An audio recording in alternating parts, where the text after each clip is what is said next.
안녕하세요. 우리의 영적 비타민 소율입니다. 그 94문입니다. 여러분, 우리는 예수 그리스도로 인해 힘을 내는 사람이에요. 그가 포도나무고 우린 가지이기에 그가 공급해 주시는 힘으로 뭐든지 할 수 있습니다. 여러분, 나 약하고 연약하지만 실망하지 마세요. 주님이 힘 주실 줄 믿습니다. 자, 오늘 94문은 우리에게 이렇게 질문합니다. 세례가 무엇인가? 라는 것입니다. 여러분, 세례, 우리가 하나님의 자녀라고 표시, 인침을 받는 그러한 모습인데요. 정말 중요한 것은 우리가 그의 자녀라는 것, 그것은 의미고 그 의미를 형식에 담아 나타내는 것이 바로 세례입니다. 근데 여러분, 요즘 걱정되는 게 그거예요. 형식이 많이 파괴됩니다. 많은 사람들이 말해요. 의미만 살리면 되지 않냐. 그래서 실제적으로 요즘 결혼식의 형식도 많이 파괴됐습니다. 여러분, 이거는요, 어떤 사람이 가상으로 만화 캐릭터와 결혼하는 장면이래요. 여러분, 이렇게 형식들이 파괴되어 갈 때 어쩌면 의미도 파괴되지 않을까.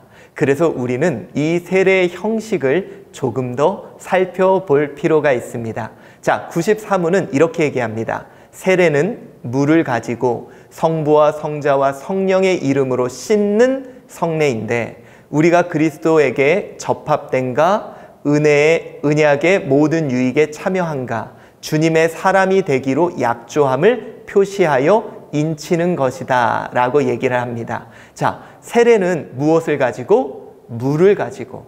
자, 여러분, 결혼할 때 무엇을 가지고 약조합니까? 그렇죠. 결혼식에는 반지를 가지고 이것을 상징물로 하듯이 세례의 상징물이 무엇입니까? 바로 물입니다. 가시적인 상징물로 물을 사용해요.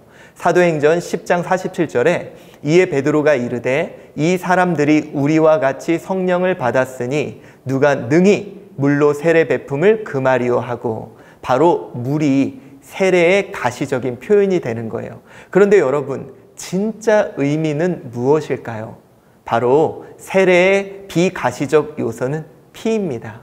바로 예수 그리스도로 인해, 그의 피로 인해 우리가 그의 자녀가 되었잖아요. 자, 요한계시록 7장 14절에 이렇게 이야기합니다. 내가 말하기를 내 주여 당신이 아시나이다 하니 그가 나에게 이르되 이는 큰 환난에서 나오는 자들인데 어린 양의 피에 그 옷을 씻어 희게 하였느니라. 바로 우리가 하나님의 자녀로 인침받을 수 있었던 것은 누구? 예수 그리스도의 피 때문이라는 거예요. 자, 여러분, 그래서 바로 우리는 물이라는 가시적인 요소를 사용하죠. 그리고 누구의 이름으로? 바로 성부, 성자, 성령의 이름으로 세례를 받습니다. 우리가 결혼을 할 때 주례자가 있죠. 여러분, 우리가 세례를 받을 때 성부와 성자와 성령의 이름으로 이 형식을 치르게 됩니다. 그래서 우리의 세례의 근거는 우리 지지난 시간에 얘기했죠. 어떤 목사님한테 세례 받았어, 그게 아니라 바로 성부와 성자와 성령의 이름으로 그 세례는 베풀어지게 되죠. 마태복음 28장 19절에 이렇게 얘기합니다. 그러므로 너희는 가서 모든 민족을 제자로 삼아 아버지와 아들과 성령의 이름으로 세례를 베풀고 라고 말입니다. 자, 그렇다면 이것을 통해 어떤 형식을 나타내느냐? 바로 씻는 행위가 있다는 거예요. 자, 여러분, 세례의 행위는 씻는 겁니다. 그런데 이런 게 있어요. 침례와 세례. 혹시 침례가 뭔지 아십니까? 이것에 대한 논쟁이 많은데요. 침례라는 것은 몸을 물에 담그는 거예요. 그래서 여러분, 침례교에서는 이렇게 우리 침례탕이 있어서 그곳에 몸을 다 담갔다가 다시 일어나는 거죠. 여러 가지 의미가 있다고 합니다. 물에 내가 씻고 또 물에 담궈서 새로 태어난다는 의미를 포함한다고 하죠. 그런데 여러분들, 오늘 우리는 이런 고백이 있습니다. 히브리서 10장 22절에 우리가 마음의 뿌림을 받아 악한 양심으로부터 벗어나고 몸을 맑은 물로 씻음을 받았으니 참 마음과 온전한 믿음으로 하나님께 나아가자라고 말합니다. 결국 물로 새롭게 씻어지는 그리스도의 피로 씻어지는 것을 표현하기 때문에 여러분 뭐 침례, 물에 담가도 씻어지고 물을 뿌려도 씻어지기에 여러분 우리는 물로 씻는 행위라는 사실을 기억하면 됩니다. 그래서 여러분 나는 침례 받았는데 상관없어요. 나는 세례 받았는데 괜찮아요. 물로 씻는 행위면 괜찮습니다. 자, 그리고 그 모든 것을 통해 결국 무엇을 상징하느냐? 그 첫 번째는 그리스도에게 접합되었다는 거예요. 여러분, 결혼이 한 몸이 되는 그런 상징이라면 바로 이 세례는 우리가 예수님과 함께 한 몸이 되는 그리스도에게 접붙임을 받았다는 것을 상징하게 됩니다. 여러분, 이제 저와 여러분은 세례를 통해 주님과 하나가 되었습니다.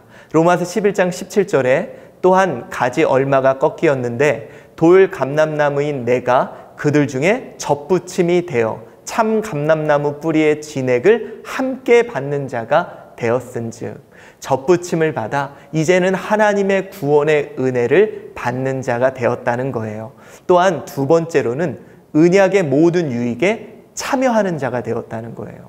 여러분, 이것이 뭐냐면 바로 부부가 되면 공동명의를 갖게 되죠. 재산에 대해서 공동적으로 행사할 수 있도록 우리가 하나님과 함께 기업을 물을 새 언약의 혜택자가 되었다는 거예요. 여러분, 이 세례의 예식이 놀라운 것을 상징하죠. 이제는 우리가 그 새 언약, 하나님의 기업을 함께 물을 자가 되었다는 것, 여러분 기억합시다. 로마서 8장 17절 전반부에는 이렇게 얘기합니다. 자녀이면 또한 상속자, 곧 하나님의 상속자요 그리스도와 함께한 상속자니라고 말씀하고 있습니다. 자, 세 번째는 주님의 사람이 되기로 약조함을 표시하는 것입니다. 여러분, 약속이 있는 것이라는 거죠.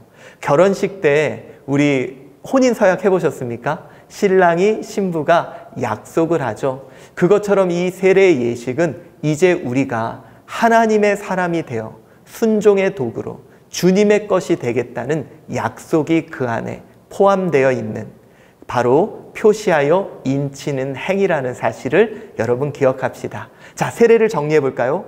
물이라는 가시적인 요소가 필요하고 성부와 성자와 성령의 이름으로 베풀고 씻는 행위가 반드시 형식이 필요하다. 이 형식의 의미는 그리스도에게 접합함이요, 또한 이제는 모든 유익에 참여하게 되고 주님의 사람이 되기로 약조하는 표시가 된다. 이것이 바로 세례의 의미입니다. 자, 여러분이 물로 성부와 성자와 성령의 이름으로 세례를 주노라 받았던 이 세례에 이 놀라운 의미가 있었다는 것, 여러분 기억하시고 오늘도 승리하시기를 바랍니다.